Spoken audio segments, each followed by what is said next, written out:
안녕하세요. 사연을 부탁해입니다. 오늘의 사연을 소개하겠습니다. 그날은 할아버지 제사였습니다. 제사를 큰 집인 우리 집에서 지내다 보니 고모도 집에 와서 음식 만드는 것을 거들고 있었어요. 잠시 후 주방에서 열심히 음식을 준비하던 엄마에게 고모가 물었는데요. 언니, 올케는 올해도 안 올 건가 봐요. 엄마가 한숨을 내쉬며 대답했어요. 동서는 제사 지내는 거 미신이라고 질색하잖아요. 싫다는데 억지로 오라고 하기도 그렇고 해서 제사라는 말도 아예 안 했어요. 고모가 고개를 끄덕이며 말을 이어갔습니다. 전에도 말했지만 언니가 고생이 많은데 우리도 이제 제사를 한 번에 합치는 게 좋지 않을까 싶어요. 그건 차차 생각해 보자고요. 그렇게 엄마와 고모는 이런저런 이야기를 나누며 계속 음식을 만들고 있었어요. 그런데 얼마 지나지 않아 초인종이 울렸고 제가 인터폰을 확인해 봤더니 예상치 못한 얼굴이 화면에 비쳤습니다. 엄마와 고모도 손을 멈추고 저를 바라봤기에 제가 조용히 입을 뗐어요. 작은엄마, 작은아빠 오셨는데? 당황한 마음을 억누르며 문을 열었더니 문이 열리자마자 작은엄마가 반갑다는 듯이 활짝 웃으며 들어왔어요. 어머, 지수도 있었네. 잘 지냈니? 갑작스런 방문에 어색하게 고개를 숙이며 인사를 했고 뒤이어 고모가 작은엄마에게 다가와 물었습니다. 올케가 웬일로 왔어? 설마 아버지 제사인 거 알고 온 거야? 고모의 말투는 다소 날카로웠고 얼굴에는 의심스러운 기색이 가득했는데요. 그 와중에도 고모는 작은엄마의 얼굴을 뚫어져라 바라보며 마치 무엇인가를 꿰뚫어 보려는 듯한 눈빛이었어요.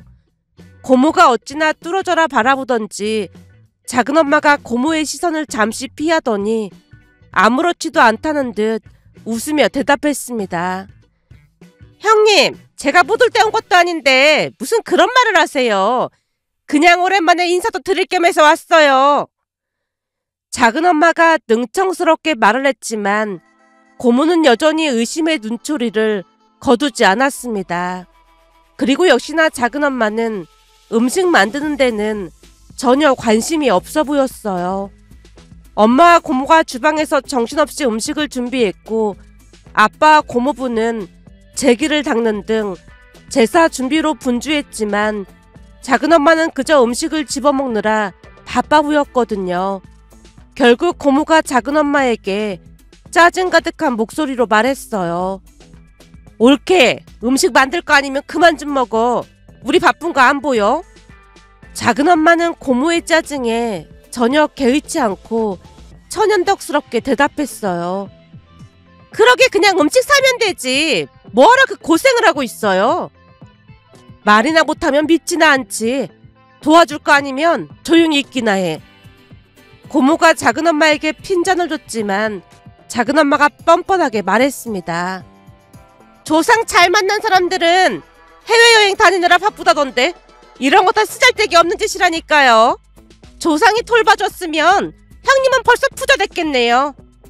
작은엄마의 말에 고모가 눈살을 찌푸리며 작은엄마를 노려봤는데요. 작은엄마는 고모의 표정 따위는 아랑곳하지 않고 태연하게 저를 향해 물었습니다. 지수는 요즘 만나는 사람이 있니?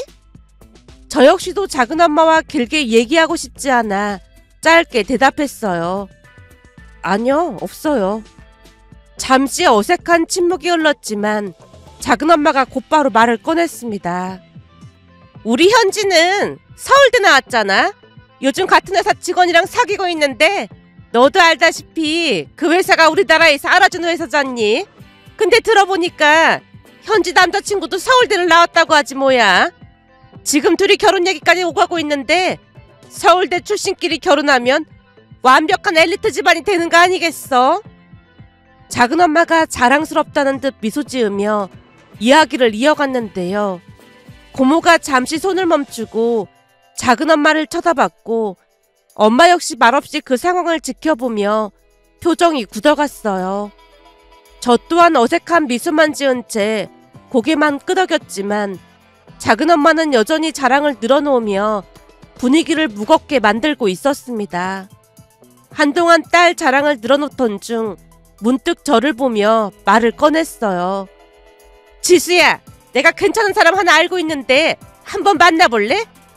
아니요, 괜찮아요. 지금은 그런 생각이 없어서요. 제가 즉시 거절 의사를 밝혔는데요. 조금이라도 작은엄마와 얽히고 싶지 않았으니까요. 하지만 작은엄마는 제 거절에 개의치 않고 계속해서 말을 이어갔어요. 진짜 괜찮은 사람이라 그래. 내 친구 조카인데 아주 착하고 능력도 좋다지 뭐니. 아무리 봐도 너랑 잘 어울릴 것 같아서 그래. 작은엄마의 말에 점점 더 부담스러워졌기에 다시 한번 거절했습니다. 정말 괜찮아요. 저 지금 바빠서 소개팅 같은 거 엄두도 못 내요. 작은엄마는 제 말을 듣고도 아랑곳하지 않았고 오히려 더 눈을 반짝이며 강하게 나오기 시작했습니다. 사실 이미 약속도 잡았단 말이야. 내가 무조건 된다고 했는데 네가 그러면 내 체면이 뭐가 되겠어. 그냥 가서 밥만 먹고 오면 되잖아. 내가 너를 위해서 특별하게 부탁한 건데 네가 그러면 내가 뭐가 되겠니? 작은엄마, 정말 감사한데 저는 정말로 소개팅하고 싶지 않아서 그래요. 제가 계속해서 거절을 했음에도 작은엄마는 포기하지 않았습니다. 작은엄마가 끊임없이 저를 설득하고 있는 모습에 고모가 참다 못해 나섰습니다. 아니, 대체 어떤 사람이길래 그렇게 소개해주고 싶다는 거야? 무슨 일 하는 사람인데? 고모의 질문에 작은엄마가 기다렸다는 듯이 대답했어요. 학벌은 치수랑 비슷한 대학 나왔어요. 엄청 좋은 대학교는 아니지만 둘 다 수준이 비슷하니까 괜찮잖아요. 회사는 중견기업 다니는데 요즘 중견기업도 괜찮거든요. 직업도 안정적이고 착하다고 소문이 자자하더라고요. 우리 딸이 만나는 사람이 없었다면 소개해주고 싶더라니까요. 순간 작은엄마의 의도가 순수하지 못하다는 것을 잘 알고 있었지만 고모가 작은엄마에게 따져 물으며 분위기가 험악해졌기에 제가 급히 알았다고 고개를 끄덕였는데요. 그 뒤에도 작은엄마는 딸 현지의 자랑을 늘어놓으며 비교하는 듯한 말을 멈추지 않았고 고모 표정이 점점 말이 아니었기에 제가 급히 말했어요. 작은엄마, 소개팅 나갈게요. 그래? 잘 생각했다. 소개팅에서 잘 되면 너도 우리 현지처럼 잘 풀릴 수도 있잖아. 요즘 괜찮은 사람 만나기가 얼마나 어려운데 지수도 나한테 고마워해야 해. 작은엄마의 말에 어색한 미소를 짓고 말았습니다. 그날 작은엄마는 의미심장한 미소를 지은 채 돌아갔어요. 그렇게 시간이 흘러 소개팅 날이 다가왔고 소개팅 장소로 나가서 대화를 하다 보니 작은엄마에게 듣던 것과는 다르게 중견기업을 다니는 것이 아니라 중소기업에 다니고 있다고 했습니다. 하지만 평소 그런 것에 크게 신경 쓰지 않는 성격이라 개의치 않고 이런저런 대화를 나눴어요. 그런데 생각했던 것보다 소개팅 남자는 훨씬 괜찮아 보였습니다.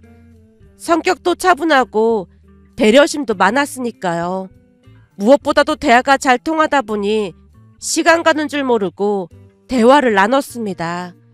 그는 비록 중소기업을 다니고 있었지만 일에 대한 책임감과 열정을 느낄 수 있었거든요. 아마도 그 부분이 제게는 꽤나 큰 호감을 불러일으켰던 것 같습니다. 그렇게 처음 만남 이후 우리는 자연스럽게 연락을 주고받았고 몇 번 더 만남을 이어가게 되었는데요. 만나면 만날수록 생각보다 더 좋은 사람이라는 것을 느끼게 되었고 우리는 점점 가까워져 갔습니다. 그러던 어느 날은 작은엄마가 집에 찾아와서 호기심 가득한 얼굴로 물었어요. 지수야, 너 그 소개팅 남자랑 요즘도 계속 만나고 있다며? 작은엄마 물음에 피곤함이 몰려왔지만 억지로 고개를 끄덕였는데요. 작은엄마가 기다렸다는 듯이 호들갑을 떨며 말했어요.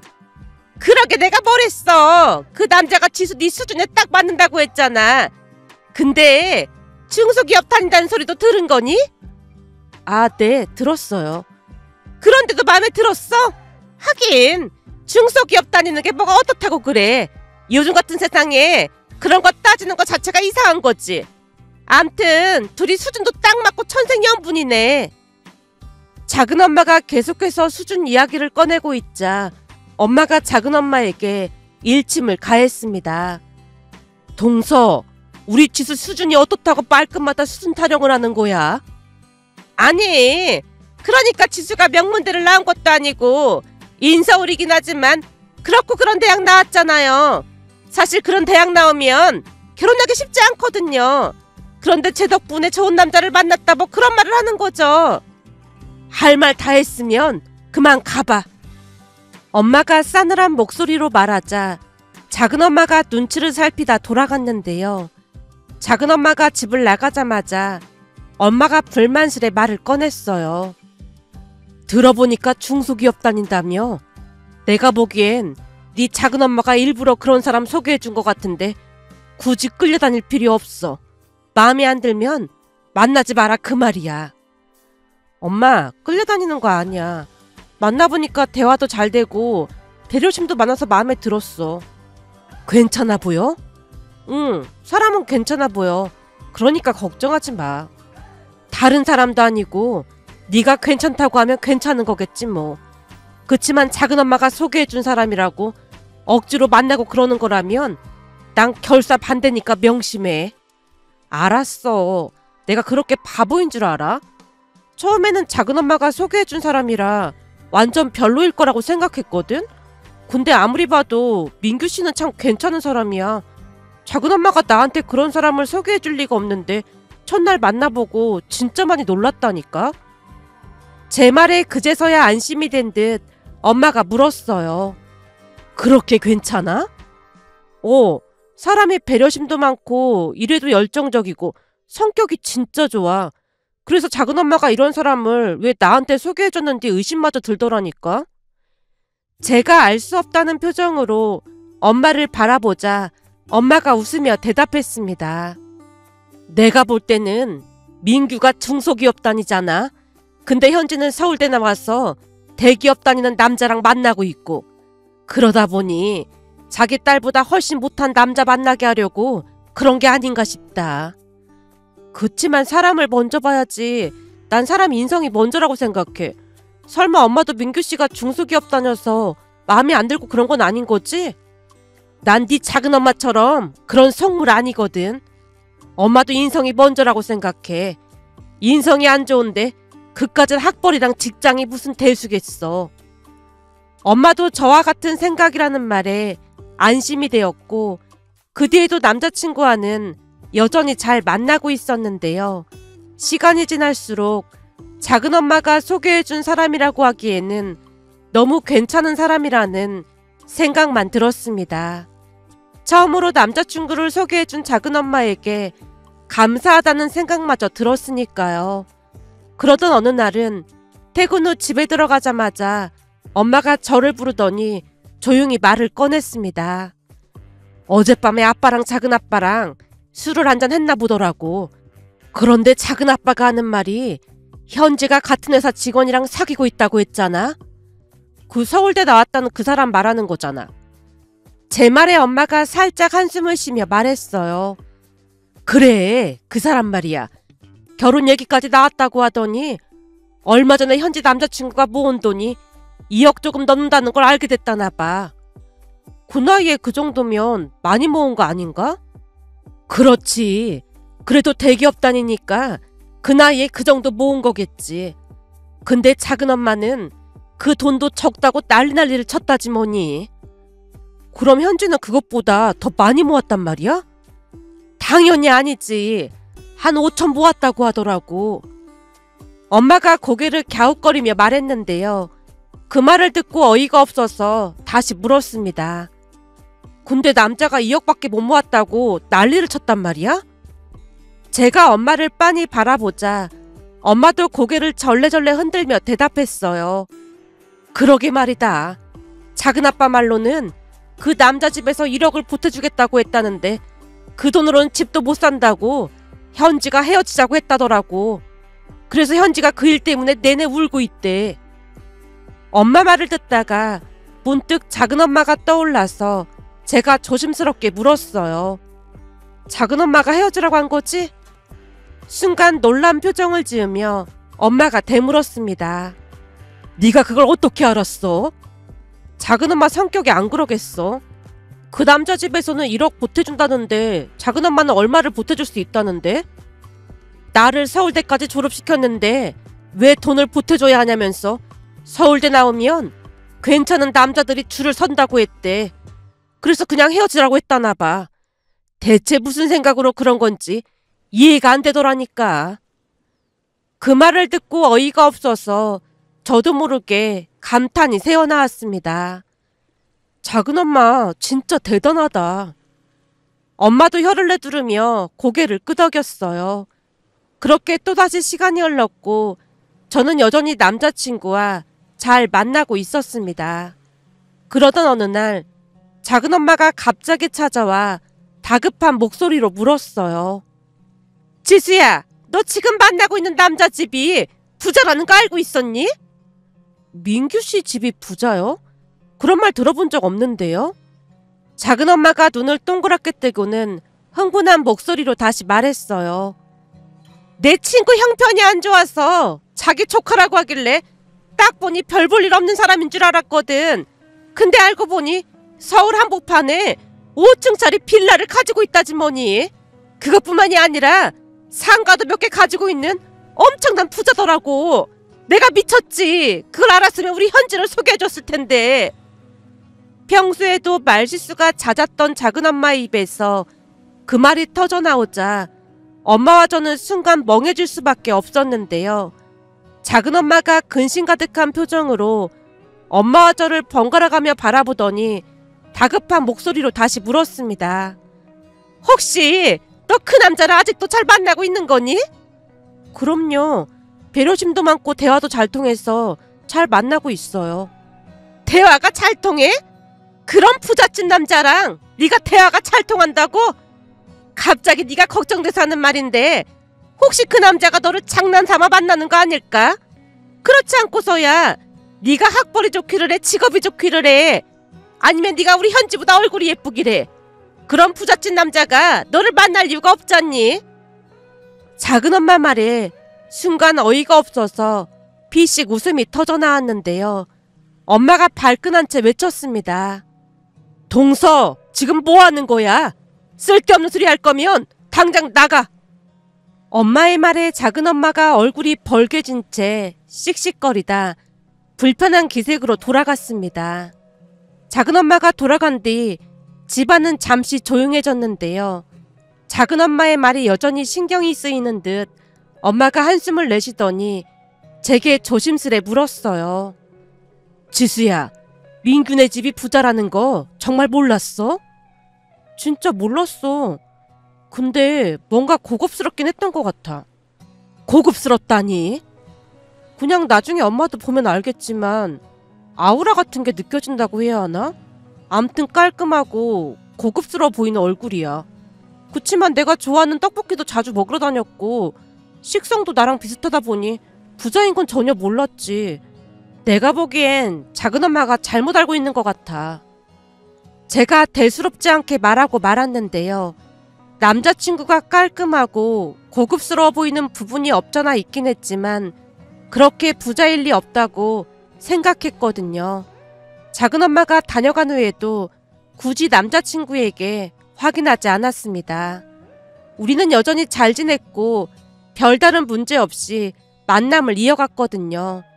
하지만 그 후로도 정말 기가 막힌 일이 계속해서 일어났습니다. 먼저 현지는 결국 그 남자와 헤어졌다고 했어요. 그 이야기를 전해 들었을 때쯤 작은엄마가 다시 찾아왔는데요. 그날 작은엄마는 전에 없이 진지한 표정으로 제게 놀라운 이야기를 꺼냈어요. 지수야, 네가 만나고 있는 사람이 중소기업 다닌다고 했잖아? 작은엄마의 물음에 대수롭지 않게 대답했어요. 네, 중소기업 다니죠. 그건 왜요? 제 말에 작은엄마가 더욱 놀라운 이야기를 이어갔습니다. 그 회사가 중소기업이지만 기술력이 좋아서 대기업의 부품을 독점으로 공급하는 우리나라의 몇 안 되는 회사 중에 하나라고 하던데 그 회사가 그 사람 아버지 회사라는 건 알고 있었던 거니? 순간 멍해지며 작은엄마의 말을 믿을 수가 없었기에 제가 화들짝 놀란 채 물었어요. 네? 아버지 회사라니요. 그럴 리가요. 민규 씨가 저한테 그 회사 대리라고 했는걸요? 넌 어쩜 남자친구를 사귄다면서 아는 게 하나도 없어? 혹시 그 남자가 너랑 결혼할 생각이 없어서 다 숨긴 거 아니야? 하긴 그런 부자가 너 같은 애랑 결혼할 리가 없지. 작은엄마가 의미심장한 표정을 지으며 저를 한 번 더 흘겨보더니 그저 웃음만 흘리며 돌아갔습니다. 작은엄마의 말을 듣고 충격과 혼란에 빠졌지만 무슨 말을 해야 할지 몰라 그저 멍하니 있었는데요. 엄마는 걱정 가득한 표정으로 제게 조심스럽게 물었어요. 지수야, 민규 아버지가 그 회사 사장이라는 거 너 정말 몰랐어? 여전히 혼란스러운 마음에 고개를 저으며 대답했습니다. 아니, 처음 듣는 얘기야. 민규 씨가 그런 말 한 적 한 번도 없었거든. 엄마 얼굴에 먹구름이 가득해졌기에 저도 서서히 걱정이 되기 시작했습니다. 결국 작은엄마의 말이 마음에 걸렸고 다음날 남자친구를 만나 솔직한 얘기를 듣고 싶어서 카페에서 마주 앉은 남자친구에게 조심스레 말을 꺼냈어요. 민규 씨, 물어볼 게 있는데 솔직하게 말해줄 수 있어? 뭔데 그래? 그렇게 얘기하니까 무섭잖아. 다른 게 아니고 작은엄마가 민규 씨를 소개해줬다고 했잖아. 그렇지. 나도 우리 작은엄마가 지수 너를 소개해줘서 처음 만났을 때 신기하다고 웃었잖아. 근데 그게 왜? 그게 작은엄마가 이상한 말을 하더라고. 이상한 말이라니? 그게 민규 씨네 집이 엄청 부자라고 말하면서 지금 민규 씨가 다니는 회사 사장님이 민규 씨 아버지란 말을 하던데 작은엄마가 잘못 알고 있는 거지? 민규 씨가 그 회사 대리라고 했잖아. 사장 아들이 대리일 리가 없잖아. 말을 끝내고 남자친구의 반응을 주의 깊게 지켜봤는데요. 남자친구가 당황한 듯 잠시 저를 바라보다가 천천히 고개를 끄덕였어요. 부자라는 말이 맞는 말인지는 잘 모르겠고 지금 내가 다니는 회사가 아버지 회사라는 건 맞아. 남자친구의 말에 제가 말을 잇지 못하고 있자 미안한 표정으로 말을 이어갔습니다. 지수야, 미리 말 못한 건 미안해. 그치만 곧 말하려고 했어. 그런 중요한 문제를 왜 말 안 한 거야? 제 물음에 남자친구가 잠시 고민하듯 입을 다물었다 힘겹게 말을 꺼냈어요. 너를 속이려고 그랬던 건 아니고 그동안 나랑 만나는 여자들이 학벌도 좋고 집안도 부자이긴 했는데 만나다 보니까 자기보다 못 가진 사람들을 업신여기고 인성이 다들 진짜 별로였거든. 그리고 나를 사랑해서 만나는 게 아니라 정약 결혼 상대로 생각하고 만나는 기분이었어. 평생을 함께해야 하는 사람인데 그냥 있는 그대로의 나를 봐주는 사람이면 좋겠다 싶더라고. 근데 지수 너는 중견기업에 다니면서도 내가 중소기업에 다닌다는 말에 별로 신경 쓰지도 않았잖아. 대부분의 여자들은 중소기업에 다닌다고 하면 이미 인상 자체가 변했거든. 그러다 보니 그날 굉장히 신선했다고 해야 할까? 그러면서 너에 대해 알고 싶은 게 많아졌어. 그치만 곧 부모님께 너를 소개해야 해서 빠른 시일 내에 말하려고 했어. 속인 건 아니니까 오해는 하지 말아줘. 남자친구가 거짓말을 하는 것 같진 않아 보였기에 제가 잠시 생각에 잠겨 있었는데요. 남자친구 입장이 이해가 되면서도 조금은 서운한 마음도 들었습니다.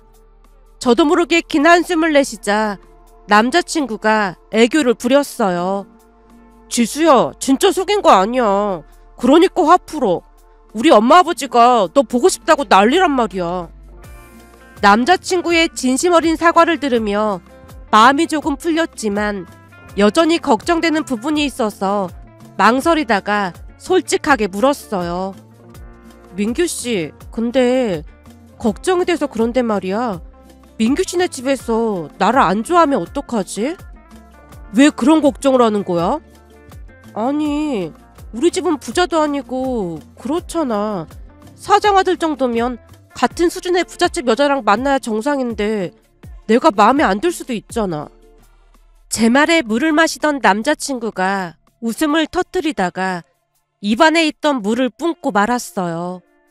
맙소사, 미안해. 너무 웃겨서 참을 수가 없었어.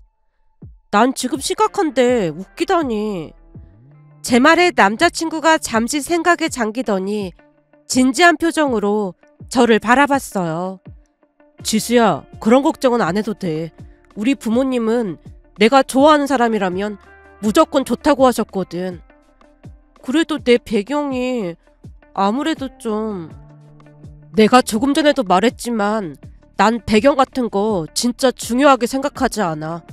거기다 우리 부모님도 나를 많이 믿어서 내가 좋아하는 사람이라면 무조건 찬성하실 거야.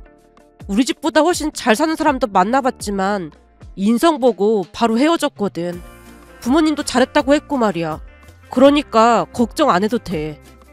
남자친구의 따뜻한 위로를 들으며 마음이 조금씩 풀렸지만 여전히 불안한 마음이 완전히 가시지 않아서 제가 어두운 얼굴로 다시 한숨을 내쉬자 남자친구가 또 다른 이야기를 꺼냈습니다. 사실 우리 엄마도 비슷한 상황이셨어. 엄마는 더 어려운 가정환경 속에서 자라셨거든. 형편이 좋지 않았지만 엄마의 인성과 따뜻한 마음만 보고 할머니 할아버지가 결혼을 허락하셨다고 하더라고. 그러니까 걱정할 필요 없어. 그게 정말이야?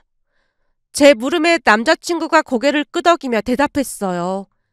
그랬다니까. 할머니 할아버지도 사람 됨됨이 하나 보고 엄마를 마음에 들어 하셨다고 했거든. 우리 집은 배경이나 재산보다는 사람 됨됨이가 우선이야. 예전부터 그게 가장 중요하다고 배웠거든. 남자친구의 말을 듣자 마음속에 남아있던 불안이 많이 사라졌는데요. 남자친구 부모님 역시 외적인 것보다는 사람의 마음을 더 중요하게 여긴다는 것에 안도감이 들었으니까요. 그렇게 시간이 흘러 드디어 남자친구 부모님께 인사를 드리게 되었어요. 남자친구 어머니는 처음부터 저를 따뜻하게 맞아주셨고 분위기는 생각보다 훨씬 좋았습니다. 식사를 하는 내내 분위기가 참 좋았거든요. 남자친구 여동생도 저를 언니라고 부르며 잘 따랐습니다. 그 뒤 남자친구도 우리 집에 인사를 다녀갔고 부모님도 남자친구를 많이 마음에 들어 했습니다. 곧 우리는 상견례 날짜를 잡게 되었고 모든 것이 순조롭게 흘러가는 듯 했어요. 그러나 그런 행복도 잠시 예상치 못한 일이 벌어졌습니다. 어느 날 남자친구가 무겁고 진지한 표정으로 말을 꺼냈는데요. 남자친구 얼굴에서 무언가 심상치 않은 일이 벌어졌음을 직감할 수 있었어요. 곧 남자친구가 입을 뗐습니다. 지수야, 너네 작은엄마가 우리 집에 찾아왔었다나 봐. 제가 깜짝 놀라며 남자친구를 바라봤는데요. 순간 잘못 들은 게 아닌가 싶었거든요. 지금 뭐라고 했어? 민규 씨네 집에 누가 찾아갔다고? 남자친구가 잠시 한숨을 쉬더니 차분하게 말을 이어갔습니다. 지수, 너네 작은엄마가 우리 엄마한테 찾아와서 너에 대해 이상한 소리를 했다더라고. 우리 작은엄마가 민규 씨네 집은 어떻게 알고 찾아갔다는 거야? 들어보니 수소문을 했다고 하던데 나도 잘은 모르겠어. 암튼 찾아와서는 지수, 네가 남자관계도 복잡하고 인성도 완전 별로라고 하면서 엄마한테 험담을 늘어놓고 갔다나 봐. 순간 숨이 멎는 것 같았는데요. 작은엄마가 평범한 사람이 아니라는 것은 잘 알고 있었지만 아무리 그래도 예비 시어머님에게 찾아가서 대체 왜 그런 행동을 한 것인지 이해할 수가 없었거든요. 제가 놀란 채 눈만 커다랗게 뜨고 있자 남자친구가 저를 달래줬습니다. 지수야, 너무 걱정은 하지 마. 물론 처음에는 엄마도 많이 당황하셨던 것 같은데 그다지 신경 쓰지 않는 것 같았어. 오히려 작은 엄마의 행동이 이상하다고 하시면서 친척인데 어쩜 그럴 수가 있냐고 혀를 내두르시더라고. 내가 보기엔 당신 딸보다 내가 더 좋은 사람이랑 결혼하는 것 같으니까 그게 못마땅해서 질투심에 그랬던 게 아닌가 싶어. 근데 작은 엄마가 그 정도일 줄은 정말 몰랐어.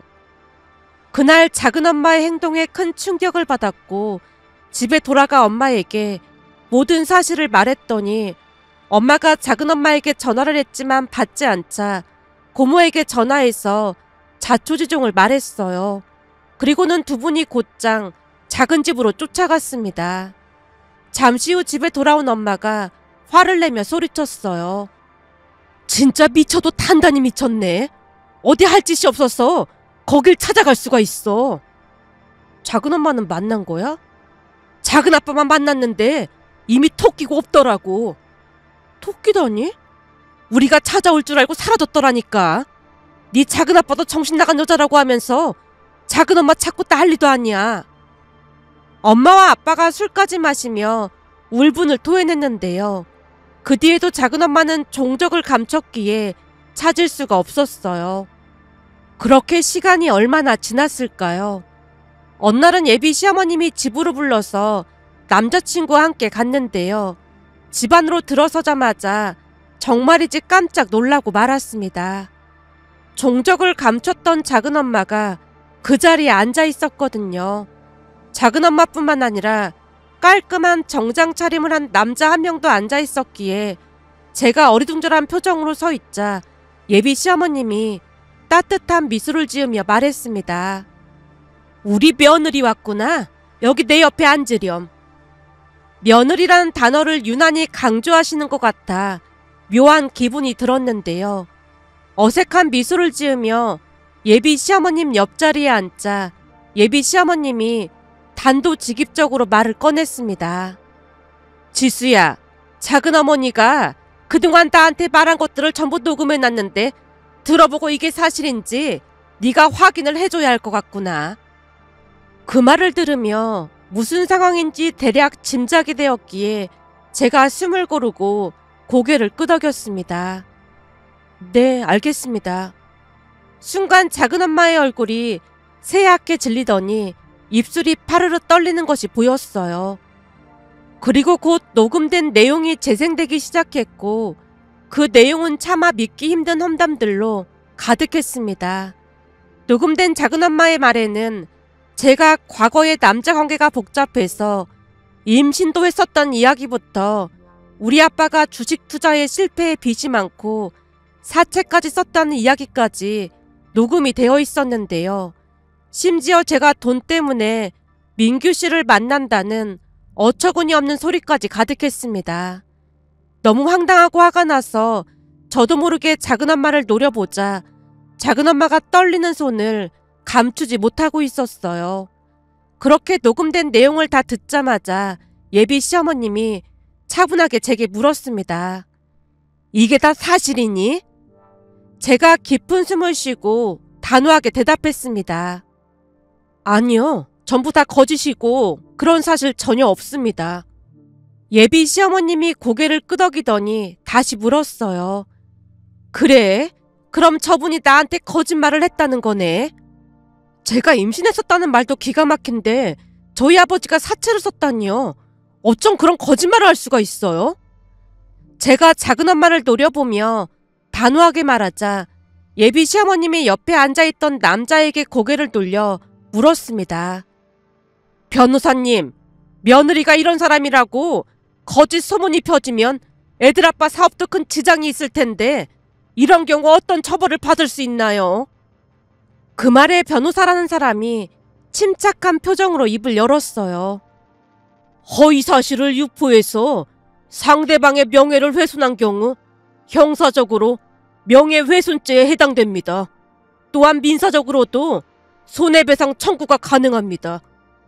허위 사실이 퍼져 사회적 평판에 악영향을 끼치거나 정신적, 물질적 피해가 발생했을 때 법적으로 충분히 대응할 수 있습니다. 특히 이 경우 녹취 증거가 명확하기 때문에 처벌 가능성은 매우 높습니다. 그 말에 작은엄마 얼굴이 더욱 창백해졌고 그제서야 상황의 심각성을 깨달은 듯 온몸을 바들바들 떨고 있었어요. 그런 작은엄마를 향해 예비 시어머님이 냉정한 눈빛으로 말했습니다. 거짓말을 해서 우리 며느리를 깎아내리려고 하는 행위 용납할 수 없습니다. 그에 대한 대가는 분명히 치르게 될 거예요. 작은엄마가 더 이상 아무 말도 하지 못했고 얼굴이 새파랗게 질린 채 무릎을 꿇고 싹싹 빌어대기 시작했어요. 그 모습이 어찌나 취해 보이던지 한숨이 절로 나왔다고 해야 할까요? 작은엄마가 빌어댔지만 예비 시어머님은 들은 척도 하지 않았고 우리 가족들이 용서를 한다면 다시 생각해보겠다는 말만을 할 뿐이었어요. 결국 작은엄마가 우리 집에 찾아와서 울며 불며 손이 발이 되도록 빌어댔습니다.